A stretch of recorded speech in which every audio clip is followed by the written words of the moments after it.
Hello and most welcome to 1049. I would like today in this Heidegger series speak about how to put the whole thing into context.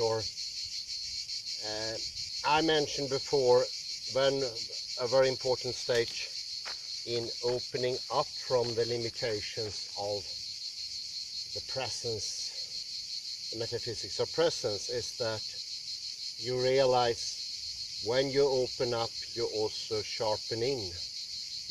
When you're expanding, you also can be able to take the little one in. And also when you are sort of you can generalize and being specific at the very same time. There's a saying I read before from the voice of a friend, and the voice that do not exclude plurality can be able to speak of singularity, but a voice that excludes plurality cannot even mention singularity.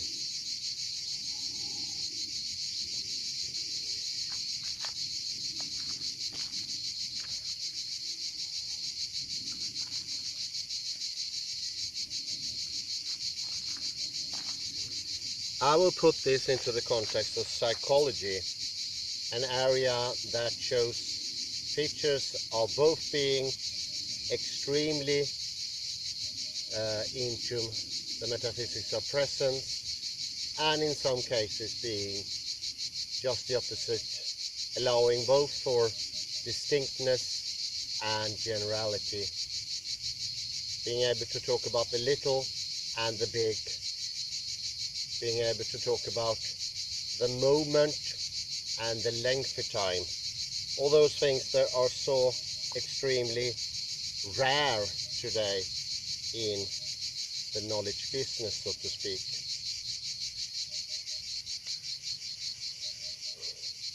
I mentioned the lecture Robert Sapolsky, Understanding about Knowledge, Understanding Wisdom, Skill, the lesson from psychology.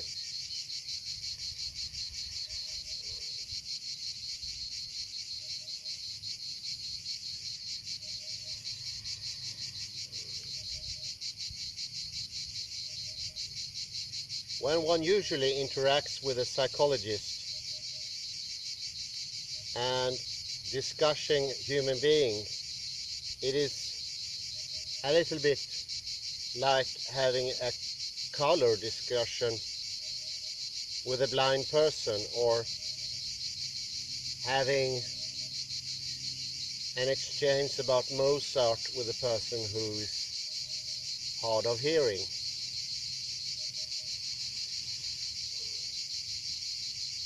You can still have an exchange, but how you need to put it and how the other person asks puts a lot of limits. It are usually hints that are incidental.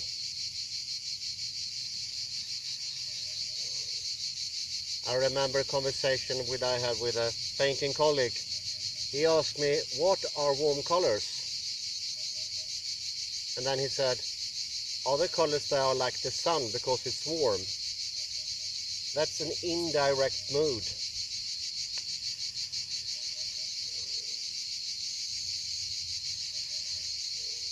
That could actually work to some extent. Yes, no doubt. But it's an indirect mood. Or asking, instead of seeing a person, maybe at a restaurant or a pub, to see that he or she is drunk, ask question, how much did the person imbibe? How many pints of Guinness did he imbibe? Whiskey, wine, etc. Instead of actually taking in the person. The former mode, yeah, it can work, yes. And it's a bit more forehanded, so to speak. But the easier, the more knowledgeable way is to directly perceive it. And for instance, this is how it used to be in traffic. before we had those measurers of alcohol level in the blood, the person was made to walk on line, and the constable made a sort of understanding how things were. That is more to handen in real life, understanding with all of your might. And that makes for a thorough understanding. The technological mode is more of measuring the blood level. That is indirectly indicating that we have no knowledge. It's a bit repeating the message from Friedrich Nietzsche, the gay science. Do you get my drift? It seems that these people have very little to go on. They have only hints, suggestions, like a crime scene where you find certain things, you don't have a witness. And I don't think it's an incident that maybe a decade ago there were a lot of TV series about this crime scenes, because I think they showed the lack of knowledge in modern day, and maybe were hinting to an interesting way to sort of solve it, or giving hope to everything could be solved. I usually thought the examples were highly exaggerated, but finding an atom somewhere and that was clearly suggesting something, it indicates a distance in the viewers of the teleseries. Otherwise no one would have looked at them and they would never come into production.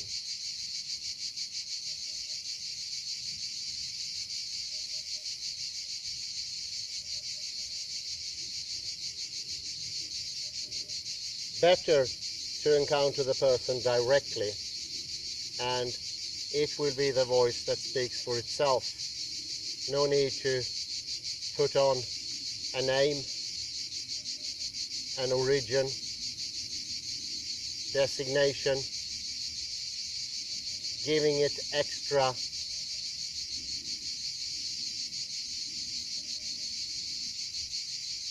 supplements, decorations, decorum. All those things would be like putting the cart in front of the horse. Doing something non-working and unnecessary, and at the very same time pointing to the lack of knowledge that we human beings have. But I'd say that is not a necessary condition for human existence. And I'd say that it's not what Martin Heidegger nor Jacques Derrida or any other of the deconstructivists are pointing to.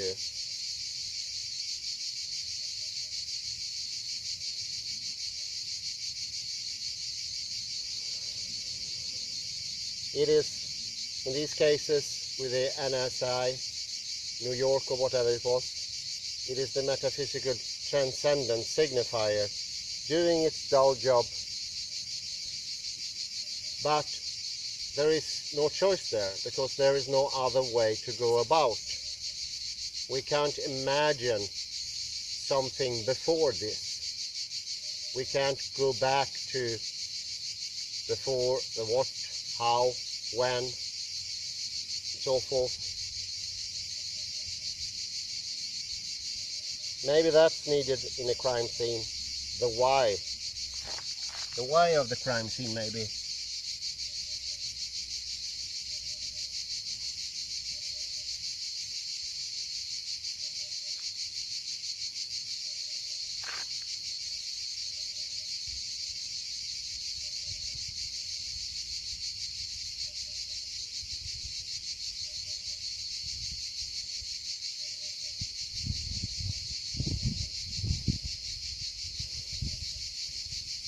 And this is how usual psychology is often done.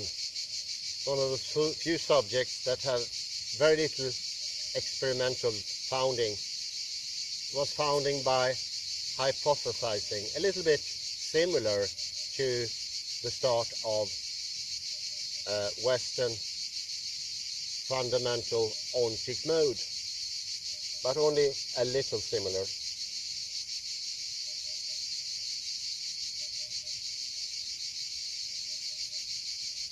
This has caused the effect that lack of knowledge is something that is most usually very typical of psychology. A little bit like learning a human being by a book, like it was a machine, a car, microwave oven. Where do you put in the plug? How do you rise the temperature in the microwave? How long should you cook a potato? Should you jack it? And so forth. Could still work, but you don't know when it works and how it works. It is lack of knowledge.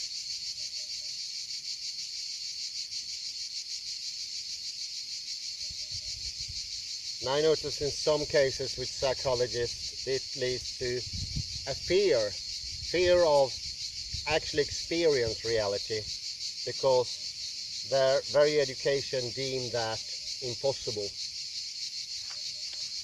which it is to some extent, because it doesn't make any sense. How could you understand a person directly? Well, this is what they did earlier. In checking out the person being too drunk, they just looked at him. No explanation, no sense.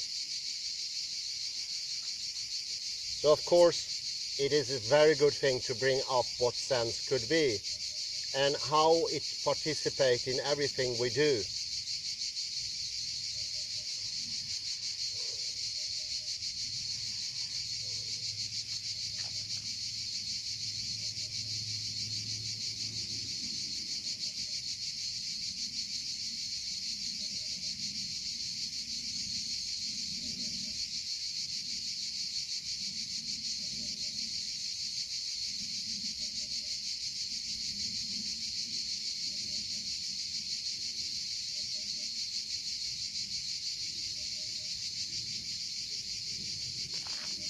Sorry.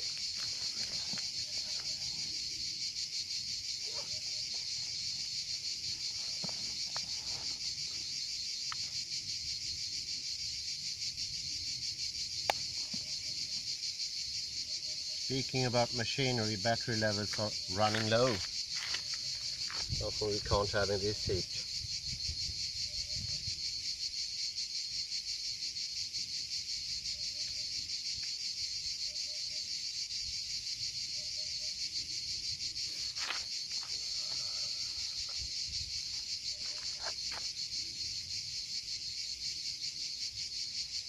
The whole reality, the psychologists become like the caveman, bleak copies of reality, and their knowledge only shadow-like at a distance, and trying to catch the shadow when it won't present itself, which it won't. They try to form it, grasp it. This is not canon. This is grasping, taking it in, conquering it. This is not being together with it. It's being far away from it.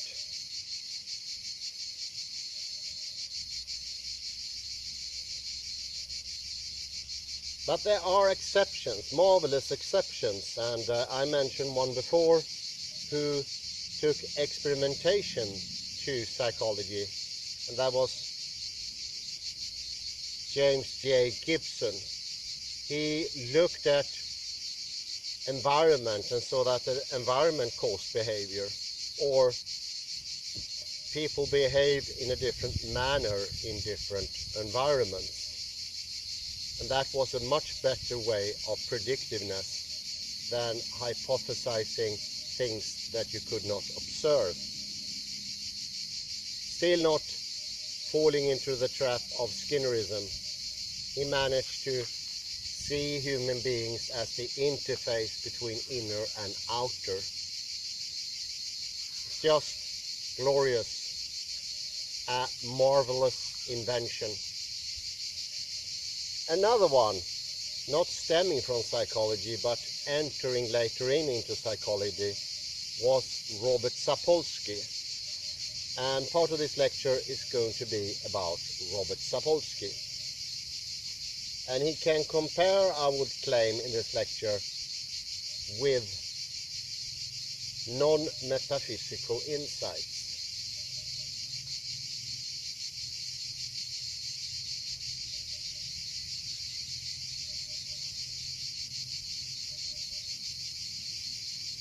A non-metaphysical method is clearly despised in psychology. Everything needs to be sense-made. Everything needs to have a meaning. Everything has to be either consistent or coherent or something like that. Because without having the interface with reality, we lose the ability to clearly understand. And instead we need this measuring rod of list of correctness or consistency, coherency. It's badly needed because there is no other choice. Taking the rod away will not make choice happen. Nothing will be solved that way. And I'd say that non-metaphysical insights of Robert Sapolsky and the findings of Martin Heidegger, there is an interesting crash there. And it could be the same path that Heidegger himself recommended. A broadening and a sharpening of the human mind at the very same time.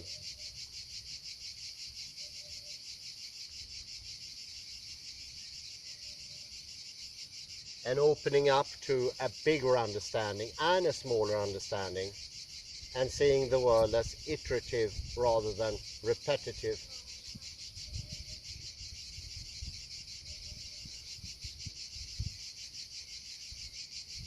And of course he became shadow out because he was non-metaphysical.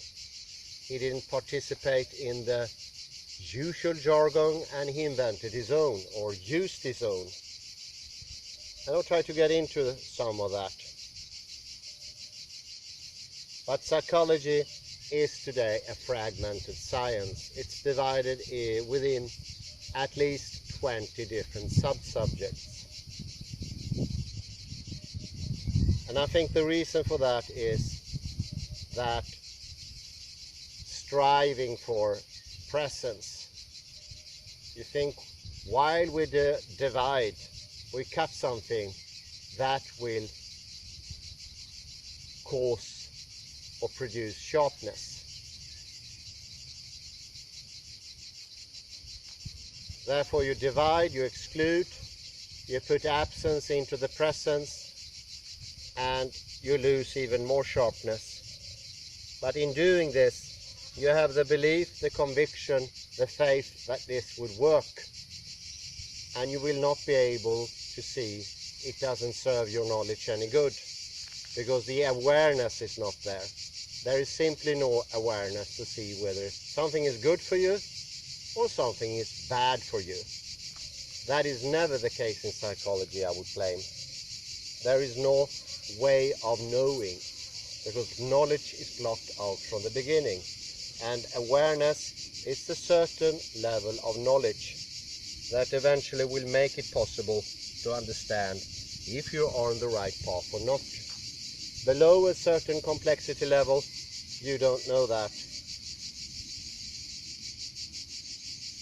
You don't know your position. It could be one of the most fragmented academic subjects of everyone. And this constant division, trying to find here, trying to find now, by dividing, is causing havoc in that thinking. And more divisions are being made, more absence is let to erode the little presence that is left. And knowledge becomes dimmer, weaker, less complex, more superficial, because on the surface It is sort of created not in depth but on the surface.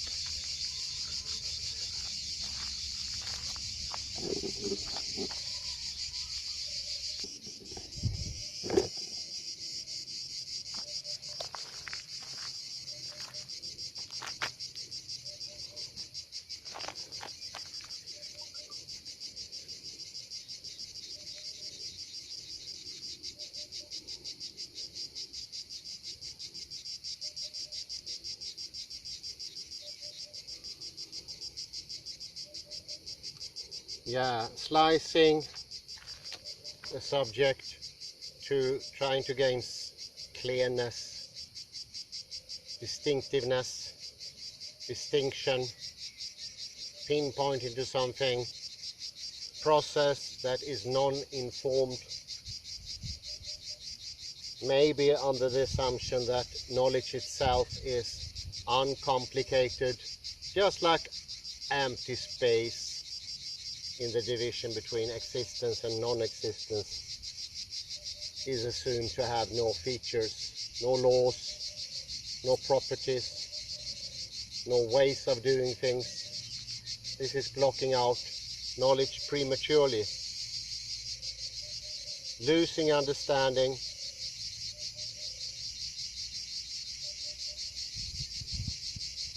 we want to be sharp and general, but that doesn't mean that we can achieve it the way we think.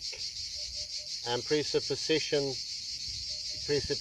of the world will take and cause things within this particular subject as psychology. You will need to be informed of what you do. You need to have the experience, the wisdom, the cunningness to do it in the right way. This premature idea of simple-mindedness of knowledge, it is disastrous. And I think you have to be somewhere outside of the community of psychology not to fall into that no knowledge trap. Like ignorance is easily copied and accepted and turned into some sort of standard conformism. Robert Sapolsky, one of these rare people who were not participating in that. He came from another arena totally, and he was more or less one of those people who think for himself.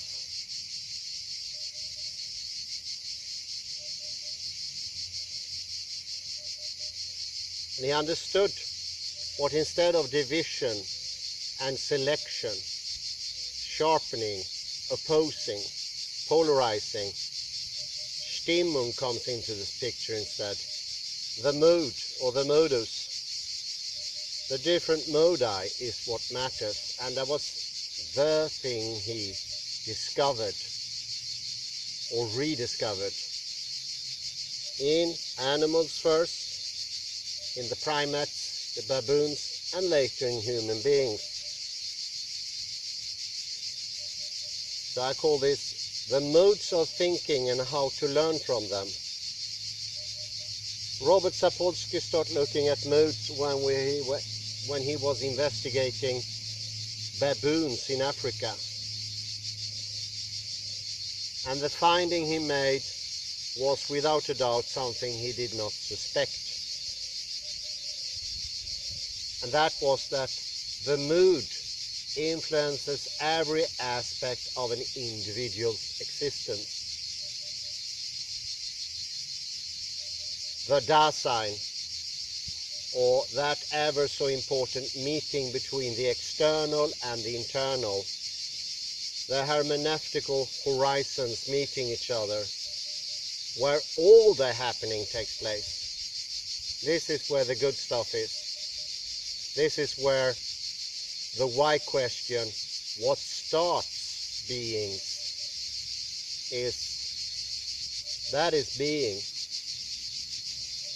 His vocabulary is, for obvious reason, a lot different from the jargon we use in philosophy. But I assume, and I think it can all be understood more or less easily with the help of the previous understanding we already established from Heidegger and Derrida. Some modifications need to be made in order so that a confusion does not become too great.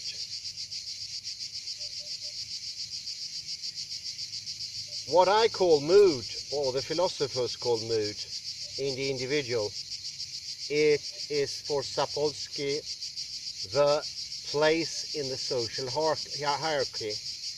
This is the place of his investigation, experimentation in psychology in Africa, where he found that there were a great deal of difference in the mood among the baboons. And instead of directly referring to the moods, he saw them sort of an outer take, that they had different slots in the social hierarchy of the group.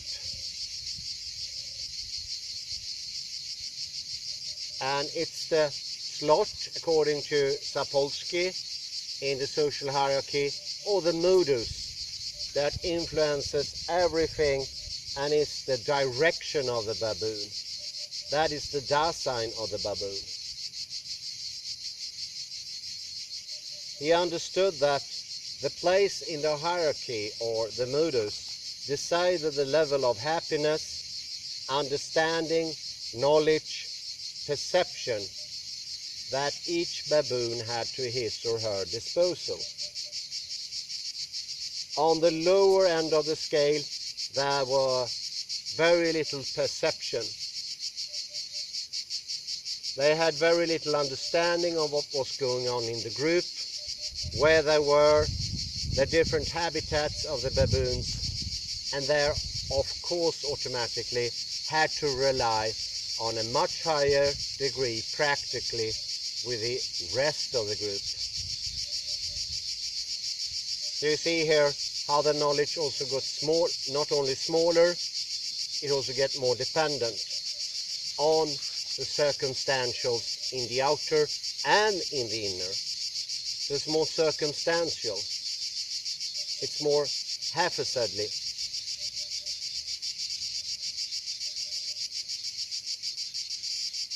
They lacked understanding how to get food, how to divide the food.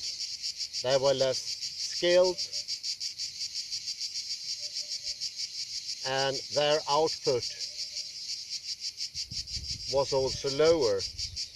They were harder for them to engage in those complications of the group and how that baboon, in cooperation with the group or in concert with the group, interacted in that turn with the surroundings, the milieu, and where they were in time, what it was supposed to be done.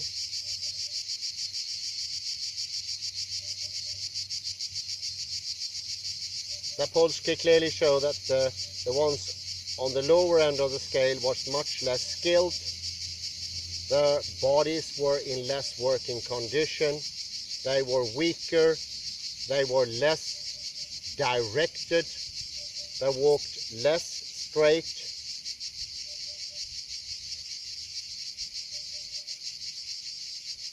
And for his, or for the more for harnessing, he also discovered that the levels of health among the one on the lower end of the scale were considerably lower, incredibly much lower. When it came to heart conditions, cancer, pains, different communicable diseases, diabetes, autoimmune diseases, but also things with the bones, how they work, how long their limbs, ligaments, all those things worked.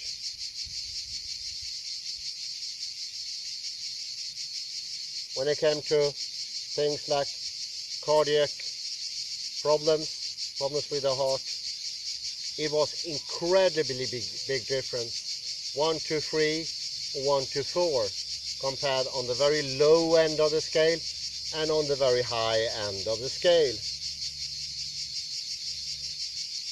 This was caused, I would say, by a lower mode of understanding, a modus. That because of this divisionability that I mentioned before, where, for instance, psychology wants to exclude, to make distinct, because their modus is low, this is what they think they should do, they make knowledge even scarcer. The low level has its own effects. But that is also their world. That's the lower world of being, of understanding.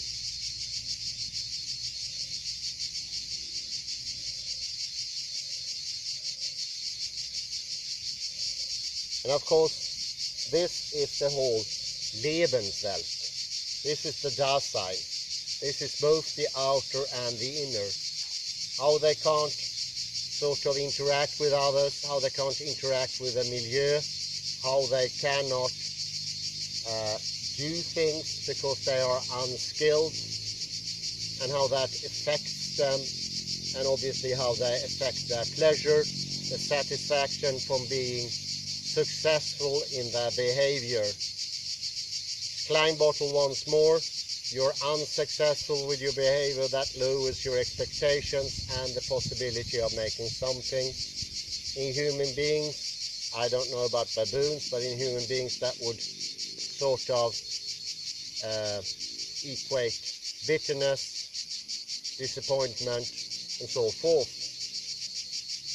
And that disappointment is not only of the mind, it's as well outwardly recognizable.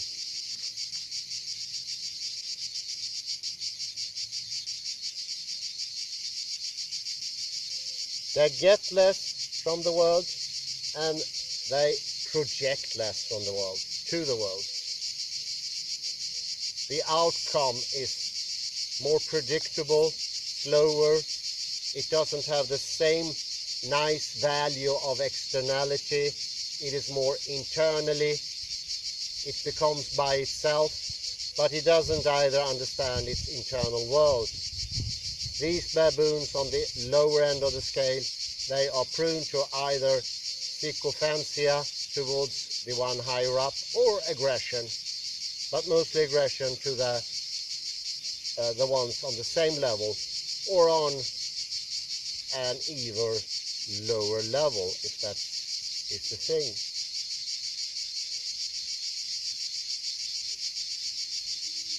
I would use an Heideggerian term here, Weltarm, lacking of world. Värld, fattiga in Swedish. And this means both inner and outer.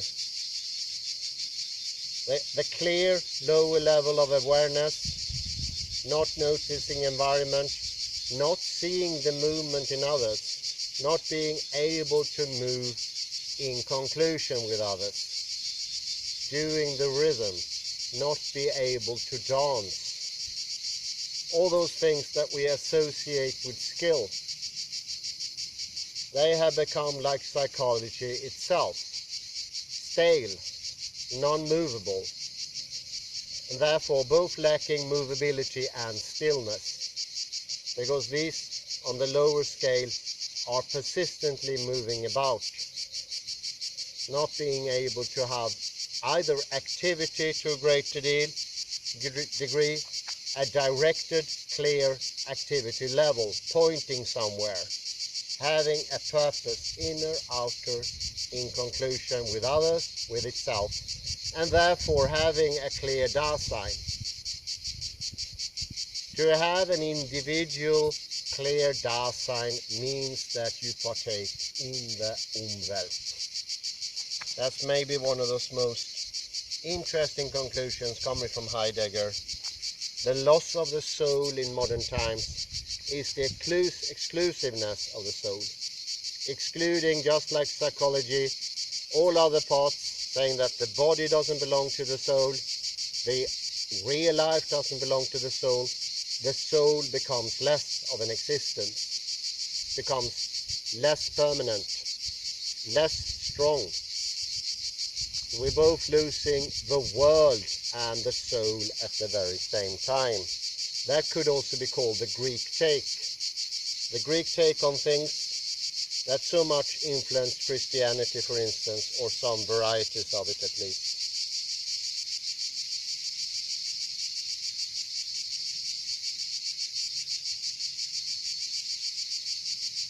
Then Sapolsky made the whole thing much more interesting, or even more interesting, because interesting it is already. He took it to human beings. He went to Britain and investigated the different ranks of the British civil servants serving under the crown. It was a perfect situation to study, because they all received good payment and good benefits in comparison to other workers of Britain, no matter if they were on the very low scale, on the very high scale. But it was a really clear hierarchy, probably put there in place by bureaucracy and convenience more than wanting to establish a hierarchy. But it served the same purpose. And he there realized the differences that he found among the baboons were repeating themselves among human beings, but to an even greater degree. The one on the very low end of the scale, although having great benefits, maybe in comparison to people on a similar educational class level, they had much less health, much more cardiac problems, cancer, other diseases, mental health issues, and so forth. They were not able to have true thoughts. Nothing they thought was clearly wrong, and nothing was clearly false. It was a muddy, unclear, rule-obeying, repetition-like thinking. The frequency of what is called in psychology cognitive low level, not being aware, forgetting, not remembering, not having an active thinking, waiting for the thing to happen, all those things were present there. And also things when it came to balance were exceedingly bad in the lower cases. Whereas in the higher cases, up the hierarchy, where people had to work more, had more responsibility and actually greater reasons for being sick, nervous, or stressful, occupied with insomnia. That was almost never the case. Just the opposite. They were directed, they were strong, they did not have nervous inclinations, they did not move about, they didn't fester, rumination to much lesser degree, better memory, better ability to understand things, in a Heideggerian term, not so weltarm, not so power-strucken by the world, being more in the world, and what they have was of course more, but they experienced 3 to 5 times more joy of the things they had, in comparison to enormous amount of money. They had some cases where on the lower scale they had everything, maybe because of good fortunes.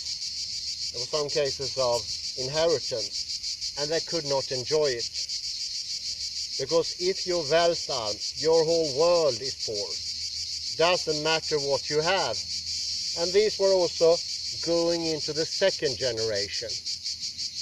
It was shown that how you are composed, your balance, your directionality affects the next of kin, the offspring, to an extreme degree. Your lower way of being, it tells its own story, not by comparison, but actually being lower. Lower degree of having correct thoughts, and you know those thoughts are not correct yourself. Less complexity and all that will affect a child to a worse degree than different sorts of abuse. This whole idea was undermined, and this is why Sapolsky is so widely interesting. The whole idea of a rule book for treatment of children that would sort of give them a healthy life was clearly questioned when it turned out the mere image of the parent as being more balanced. The true thing, not something diverted into rules of behavior towards the children, the true thing, that had greatest effect. So even what would be deemed harshly treated children with lack of love were healthier, more lovingly than the parents that over-exhaustive tried to grasp love and careness and Sorge. And this is also very Heideggerian. Trying to rule-based Sorge will make Sorge disappear. You can't force it. You can't have rules how you treat your children. It needs to be natural. And once the rules of correctness are established, that will hurt the kid, no matter what you do to the kid. And you see here how the family, so to speak, repeats the situation in the group. If you say the whole organization of British civil servants are a group, they repeat this whole thing by less complex behavior for each level affects the level beneath. And it's the absolute measure of complexity, not in comparison, that has the effect. Above a certain level, everything is working smoothly. And he found that meridian a little bit above the middle of the hierarchy, or the numbering, what is more accurate, the bureaucratic numbering of the civil servant in Britain. You can actually find that above a certain level you were healthy because your complexity was that.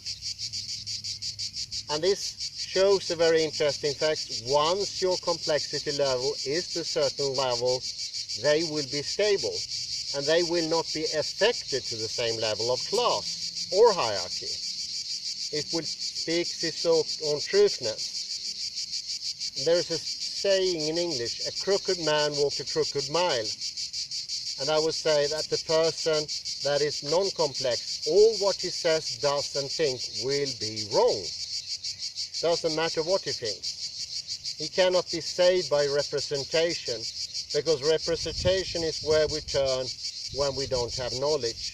This is this soothing substitute for safety, localization, directionality, prediction, all those things that we need to be interactive with reality, all those things that we are missing, that we so badly want, need. And when there is a lack, that naturally, not because of ourselves, naturally, you will turn into the fight and flight mode. There is no question about that, because you don't know where you are, you don't know how to survive. And the level is, interestingly enough, absolute. It's not dependent. Although you find it on a scale, it turns out not to be dependent on the scale. That person could be sort of moved about without anything happening. And the children of the very highest classes, was also possible to put them in any place. And that wouldn't affect them, not to the same degree anyway. And that shows something interesting, that we might have, by not understanding how knowledge come by, created a less hospitable society than we used to have. We don't understand complexity. and we try to find truth via comparison, by proxy, by supplement, to use the Derridian word. And he showed this to be the case naturally in baboons. Of course, baboons don't have that level of complexity. Yes, they are social creatures, but they don't come anything close to human beings. Human beings have the possibility to create more harmonious societies, but that cannot be done by representation, by rules of correctness, or the idea of the surfaces, of the sharp dividing lines between polarities of black and white, good and bad, wrong and right, false and truth, and so forth. And as we know, the superficial tendency became a fad in the late 18th century, and this is where Langweiligkeit became a fairly customary thing to experience. And of course, together with Langweiligkeit or langweilig, you have Weltarm, you have lack of Dasein, a Dasein that is only inner, and well, it's the soul in the modern take of it. Maybe the soul of these private religious people who have the soul inside or somewhere. That is bound to be a very non-permanent soul, not being able to transfer knowledge from one moment to another, where every moment are like points with no connections. There was also something I read from Ian McGilchrist. In the schizophrenic world, there is just rules. There are no understanding, there is no knowledge. And each part of reality seems to occupy interest, but no deep interest. So the mind of the schizophrenic is constantly moving from one thing to another, but it doesn't reach any satisfaction where it's going. It's unsatisfying. And therefore it needs to reach even more. And for every time it reaches out, the less it will get back, because its projection, its stability or self-confidence, because that was the demeanor of the most successful baboons, highest up on the hierarchy, because they did not enforce their higher level with force, violence. They were truly and by themselves without comparison. True. That took no comparison, and that, I would say, is the measure of being higher up, and that used to be the case before the 17th century, 18th century. It was the complexity level that showed, not this superficial add-on of a truth corollary that should prove whether you're right, or prove whether you were equal, or prove whether it was democracy by using a proxy, something of a transcendental signified somewhere else, where you can never reach, you can never be, and you can never tell. And therefore you can never tell, you can't know if you are in democracy. You can't know if you're happy. And this is one of the points of Heidegger. The true state of being on lower scale, with being Weltbahn, is that you don't know whether you are happy or not. That's the really true format. That's the thing that produces the same monotonous experience, because you don't know where to go.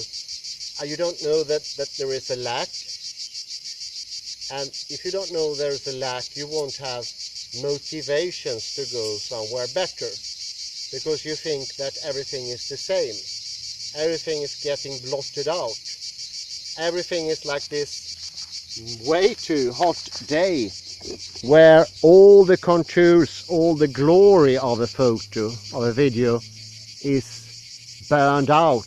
There are no colors in this video.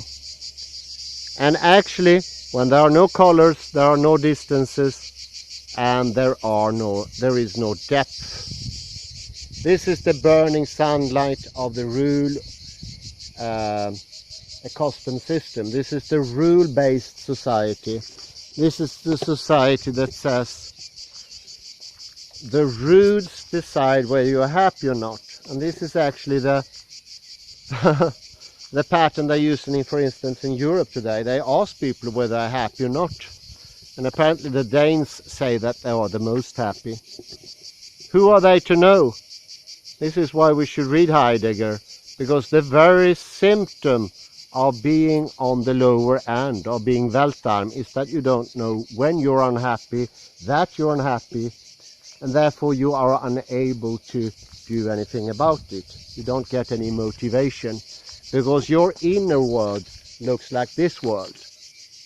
It is erased. To use the photographic term, it is overexposed, to say the least. And thank God I'm having help with this camera, because it doesn't compensate for overexposure. So here you can see truly erased contours, no colors. There will be lack of information. When I get to the darker area here, you can clearly see colors are coming back, and there is more information. Now more megabytes are needed to store this thing. High degree of complexity.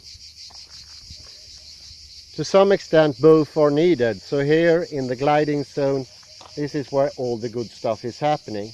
Not only in this one, not only in that one. Alatea, uncovering, and forgetfulness.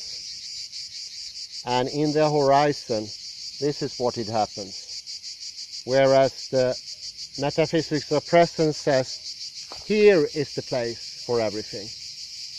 As you see, there is no knowledge here, there is no difference. And if you would have sort of put even more watts here, even those small differences you see now will be blotted out. And then in the end it will be a pure whiteness. And I would say maybe to some extent that pure whiteness could be the very metaphysics of presence. And here you can cut down the wood to get a Lichtung, an opening. So more can be uncovered, but what you get is also more limits. This is the coast of Norway. We're getting more and more complex. And where is the coast of Norway here? Almost not there.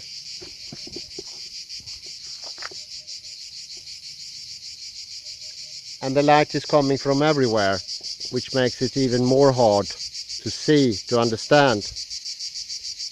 And you also see I move about. Motion helps. Were it to be a still photograph, dimension would not be. And I say thank you very much, and I wish you a very pleasant afternoon.